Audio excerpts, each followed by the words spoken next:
Greetings and welcome to this 3D Motive video course on an introduction to scripting and audio with Unity 3.5. I'm Alan Thorne, and in this course we will be taking a project-based approach to exploring Unity scripting and audio features. Specifically, we will be building a marble maze game in which the player must twist and turn a maze mechanism to navigate a ball to the maze exit. In creating this project from scratch, we will start by importing assets and configuring our scene, then we'll move on to preparing our game objects for use with a physics system.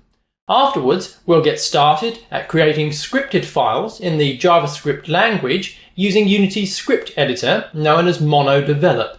We'll also see how to respond to user input and how we can find out more information about the wealth of classes and objects Unity makes available to us for our scripting from the Unity website. Then we'll finish by adding some audio to our game.